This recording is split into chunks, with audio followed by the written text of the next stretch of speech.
Hey Nurse, so today we're going to take a nutrition related topic and expand upon it, and basically I'm going to tell you the 5 fatal flaws of If It Fits Your Macros. First off, what is If It Fits Your Macros?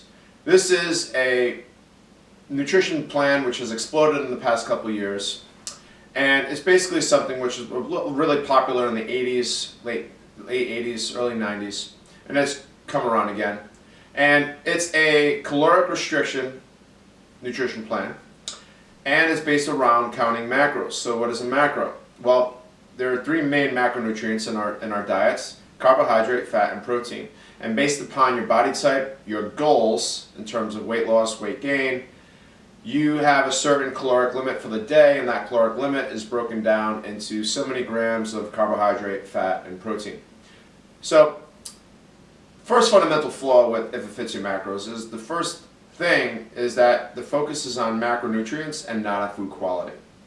And one of the problems with this is when we're just focusing on macronutrients and not focusing on where these macronutrients come from, there is the potential for nutritional deficiencies. You might not be getting the essential minerals and vitamins that you require your body needs from a day to day. You might not be getting the necessary fiber in your diet, which is essential to proper human functioning.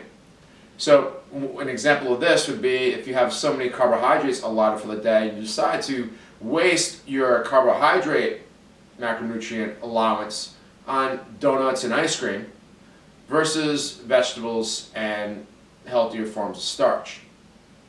And granted, this might not be the day-to-day thing, but the focus is on the macronutrient content count, not the actual macronutrient quality. Another fatal flaw of If It Fits Your Macros is it doesn't necessarily take into account nutrient timing. You have an allotment of macronutrients for the day, and it doesn't matter when on the day when that allotment is fulfilled, you're not allowed that macronutrient in any more quantity, or you've gone over or exceeded the limits for If It Fits Your Macros. So if it's noon and already you've hit your allotment for fat calories, well, you're not allowed any more fat for the next 8 to 10 hours that you are awake and potentially eating. By not taking into account nutrient timing, you're potentially not having balanced meals throughout the day, and so there's some fundamental flaws with that. Another issue if it fits your macros is that weighing and measuring, if you've ever done it, is a total pain in the ass, and really if you're ever in a time crunch, it's really not sustainable. If you have kids, it's probably not really sustainable at all unless you have a lot of extra time on your hands. And once you've done it for a couple of months, you know, it gets, unless you're super neurotic and type A personality, it kind of gets old and you get over it. One of the other issues with this whole weighing and measuring thing is if you say you go out to eat, restaurants are now required to put nutritional values and macronutrient breakdowns on their menus. However, by law, they're allowed a 20% margin of error in this.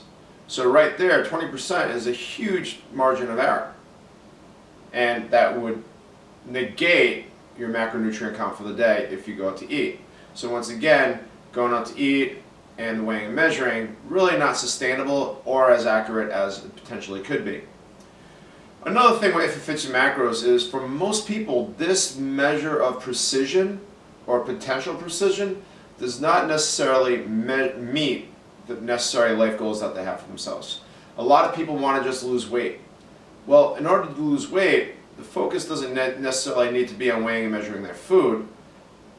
All right, and one of the other potentials is when you get to looking at food with this level of scrutiny and measuring and weighing, it could potentially lead to some food issues down the road with more psychologically based food issues. And lastly, this is the big one, right? Humans, our culture and our evolvement was around the dinner table, per se. And there is a certain culture and relationship that humans have with food. And food's meant to be enjoyed, food's meant to be cherished, and when you make food something to be weighed and measured, you make food a commodity. And you're taking away or breaking apart this relationship with food. And I think the relationship people have with food, all right, should be a positive one, and it should be one which the food is enjoyed. So what are some better options to if it fits your macros? Well, first off, if you just make the decision to do a level of scrutiny with your food, just make food the focus of eating meats and veggies and entirely non-processed foods. And if you do this for 80 to 90% of your week, then all the benefits that you're going to get in terms of weight loss from if it fits your macros, you're probably going to get from just focusing on food quality. Eating nutrient-dense, non-processed foods, 4 to 5 meals a day, 6 to 7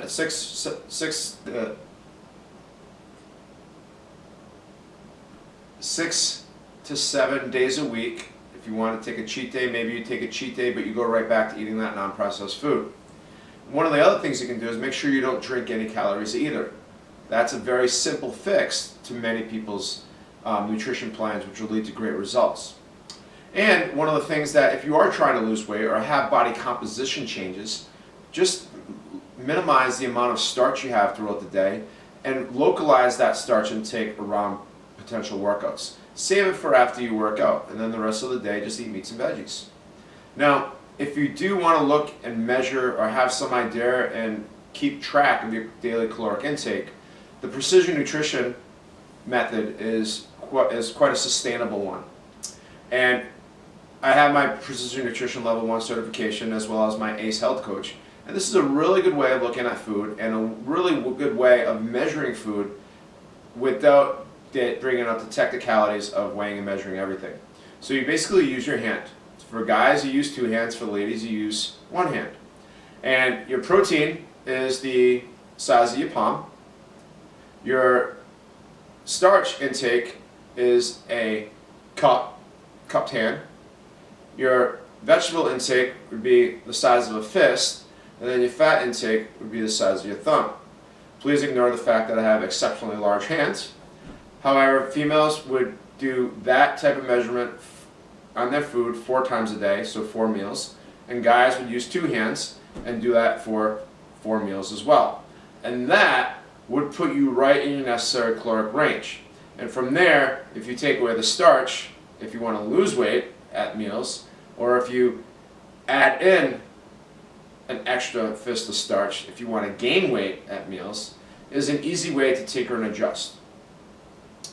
And lastly, if we're looking at food quality and eating nutrient-dense foods and using a measuring method like your hand doesn't work, then hire somebody to hold you accountable.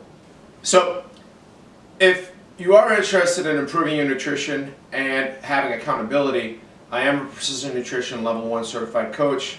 I do have my sports nutrition certification from the International Society of Sports Nutrition, and I am recently certified as one of the few American Council on Exercise health coaches in the United States.